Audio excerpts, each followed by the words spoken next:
Es tu momento, Gabriel, querido, te escuchamos atentamente, ¿eh? Bueno, chicos, de a poquito, sin hacer alaraca y sin movimientos bruscos, el tipo de cambio se empezó a mover en los últimos días.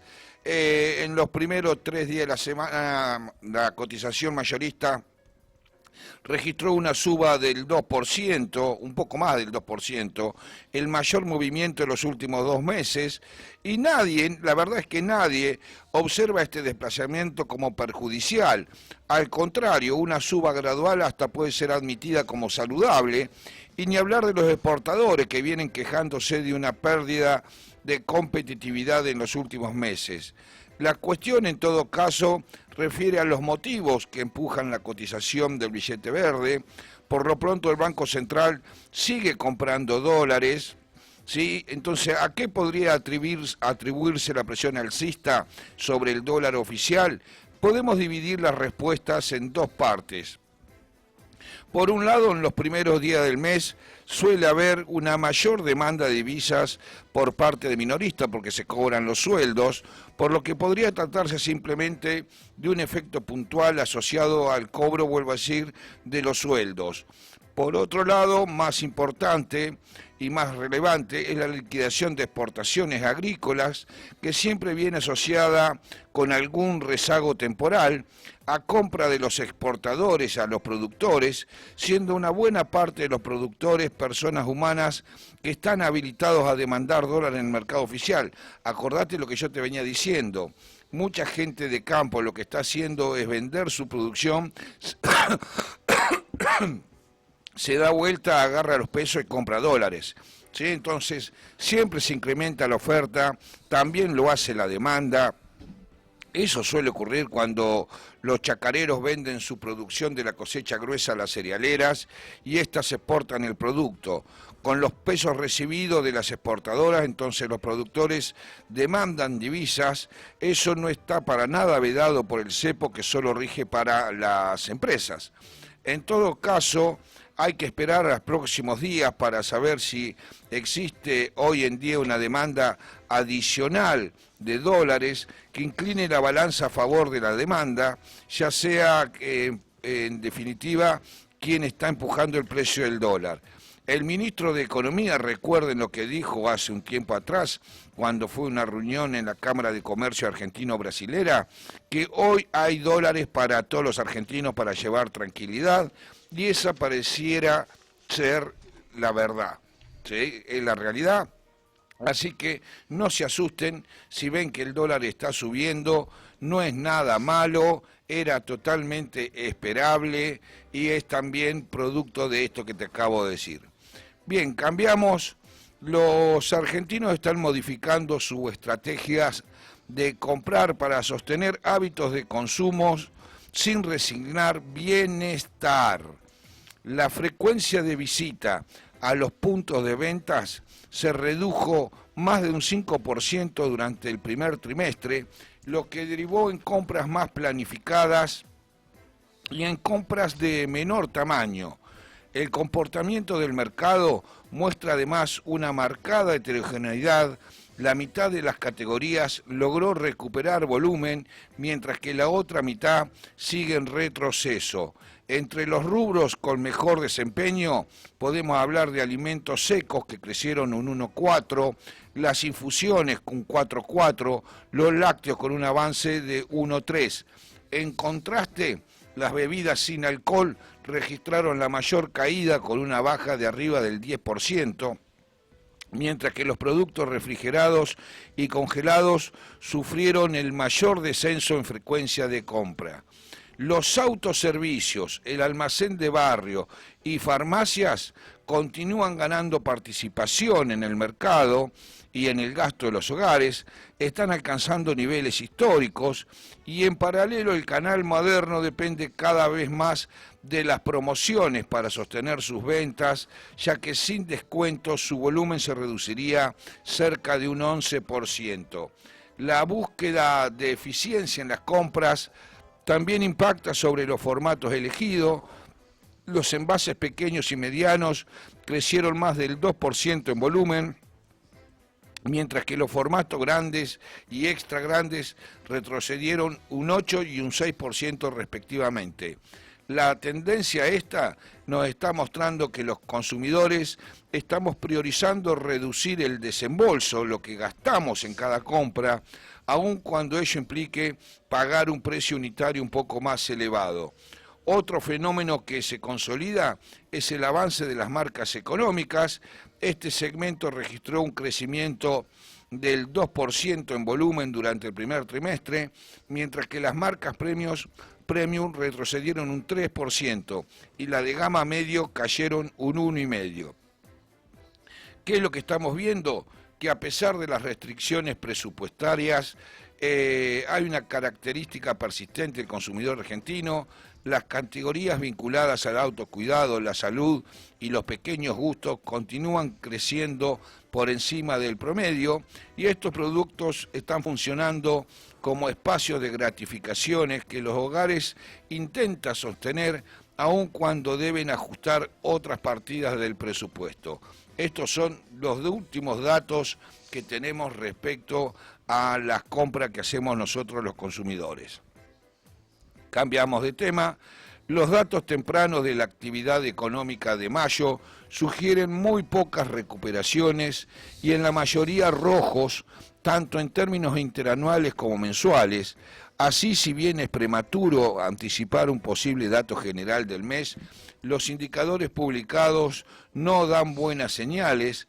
Por ejemplo, la confianza del consumidor subió un 1% el mes pasado comparado contra abril, mientras que la recaudación del IVA se cayó un 3%, los patentamientos se contrajeron más de un 3%, motos se contrajo un 8%, la liquidación del agro retrocedió un 4% y los aportes a la seguridad social bajaron un 0,3%, para que nos hagamos una idea. Por eso estamos hablando de heterogeneidad. Si bien la mayoría de los números son rojos, estamos viendo eso. La Asociación de Fabricantes Automotores, ADEFA, reportó que la producción de vehículos, no patentamiento, producción, alcanzó los 37.000, un poco más de 37.000 unidades en mayo, un 21% interanual, lo que implica que en los primeros acumulados de los primeros 5 meses se produjo una merma del 20%, comparado con el mismo periodo del 2025. A pesar de la fuerte contracción frente al año pasado, la actividad logró mantenerse prácticamente estable en la comparación mensual con una mejora del 0,6. Los volúmenes de producción de los últimos meses encontraron una base de estabilidad, podemos decir. Este año la industria va a atravesar un proceso de adecuación por la renovación de la oferta impulsada por nuevas inversiones que están viniendo en el sector automotriz. Si bien la serie con ajuste estacional mostró una significativa recuperación, más de un 9% mensual, lo que aporta algo de optimismo, es cierto que esa variación no está exenta del serrucho que te hemos explicado acá y no rompe el nivel inferior en el que se estabilizó la producción tras el frenazo que experimentó el crédito al sector privado. Esto se dio en el segundo semestre del año pasado.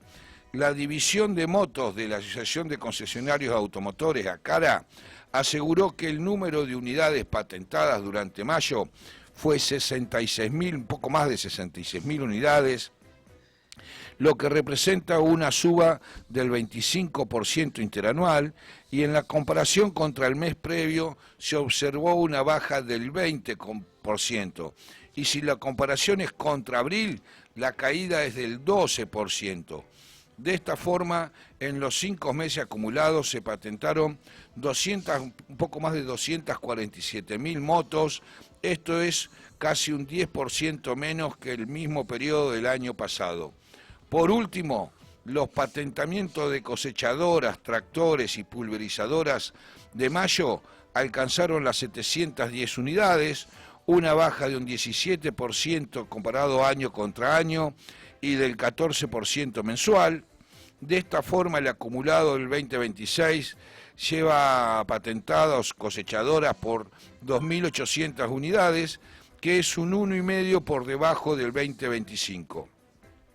Con respecto a la recaudación de impuestos que te decíamos recién, es otro de los primeros datos que se pueden obtener de mayo. Si bien marcó la primera suba real interanual tras 9 meses seguidas de datos negativos, la mejora de los ingresos se debió a la extraordinaria suba del impuesto a las ganancias y no tanto por aquellos impuestos que están asociados a la actividad económica, como impuesto a los débitos y créditos y el IVA, precisamente por eso hablábamos de IVA. El mes pasado se logró reunir un poco más de 21 billones de pesos, una cifra que resultó un 1,7 más alta en términos reales que lo ingresado en el mes del 2025. Estos son informes de ARCA. Este mes venció el saldo de la declaración jurada de impuestos a las ganancias sociedades con cierre de diciembre, el más importante del año, que corresponde al periodo 2025. Los créditos también presentaron resultados mixtos. Por un lado, el crédito en pesos volvió a mostrar señales de debilidad en mayo, aunque el crédito comercial mostró una recuperación totalmente acotada. Si bien el saldo total de préstamos al sector privado creció en términos nominales, la mejora no ha alcanzado para compensar el efecto de la inflación y el financiamiento volvió a retroceder en términos reales. Los préstamos en pesos crecieron un 2% mensual, alcanzaron un saldo de 99 billones, sin embargo en términos reales cayeron un 0,3%. El dato confirma que la recuperación del crédito en moneda local sigue estando totalmente trabado, especialmente en los segmentos donde predominan familias e individuos como deudores. El crédito al consumo continúa a la baja, las operaciones con tarjeta de crédito cayeron por quinto mes consecutivo en términos reales y la dinámica refleja una brecha creciente entre los indicadores macro y la realidad financiera de los hogares. La variación fue negativa totalmente, hubo una caída mensual del 2%, interanual del 5%, y para calcular la variación real de mayo estamos estimando una inflación mensual del 2,4% y una anual del 33%, para que nos hagamos idea, ¿sí? Con lo cual tenemos 5 meses consecutivos de caída real. Pero este deterioro del crédito no se limita solamente a las tarjetas. Los préstamos personales vienen acumulando 8 meses consecutivos de caída, que la caída en mayo fue del 1,5%. Los créditos prendarios hipotecarios tampoco lograron sostenerse, ambos registraron variaciones nulas o negativas, y más allá de los números, la caída refleja un cambio estructural en el comportamiento del consumidor. Durante años, las cuotas sin interés funcionaron como un escudo contra la inflación. Endeudarse hoy para pagar mañana con pesos más baratos era una estrategia extendida, que nosotros acá también te decíamos que eso convenía, pero este incentivo ya no existe. Con una inflación que está a la baja, una escasez creciente de planes en cuotas sin costo financiero, nosotros dejamos de encontrar razones para financiar el consumo, esa es la realidad. Esta caída en el saldo total de carteras demuestra que una parte importante de los deudores han visto restringido su límite de crédito y lo que son tarjetohabientes que utilizan las cuotas para ganarle a la inflación, hoy no encuentran un incentivo para endeudarse. ¿Sí? Además hay escasez de cuotas sin interés y la expectativa de una inflación totalmente controlada. A esto se le suma la cautela de los bancos. La morosidad en préstamos privados había pasado del 7% en marzo, ¿sí? Prácticamente al casi el 8% en abril, con un deterioro más pronunciado en los hogares, donde trepó del 11% al 12%. Estos son datos de la Central de Deudores del Banco Central. Esto lleva a los bancos a endurecer las condiciones para otorgarte un préstamo. En cuanto al saldo financiado en dólares de las tarjetas, disminuyó un 6% mensual, el saldo llegó a 737 millones de dólares para el total acumulado. Esto es una caída del 5% y al cierre del mismo mes que el año anterior. Los saldos de esta cartera se mantienen dentro de los mismos valores que hace un año. La excepción del sistema de créditos fue el crédito comercial, que logró quebrar una racha de 4 meses consecutivos de caídas reales, con un alza de casi el 2% real en mayo, y el financiamiento en dólares también sostuvo su expansión, impulsado por la estabilidad del tipo de cambio, la disponibilidad de depósitos. En cambio, el crédito en pesos a las familias sigue sin reaccionar. Te hicimos un panorama muy amplio de las cosas que está pasando, te vuelvo a decir. La mayoría de las señales del semáforo están con las luces rojas, se ven alguna señal verde, pero son muy escasas. Lo que sí podemos decir que la actividad en sí daría la impresión que no se cae más, pero tampoco repunta en base a estos datos. Es la realidad. ¿Sí? Entonces, mucha cautela, no es momento para hacer locuras y hay que pensar bien cada paso que damos. Lo dijo nuestro ministro de Economía, el señor Gabriel Esmale, a las 8:10.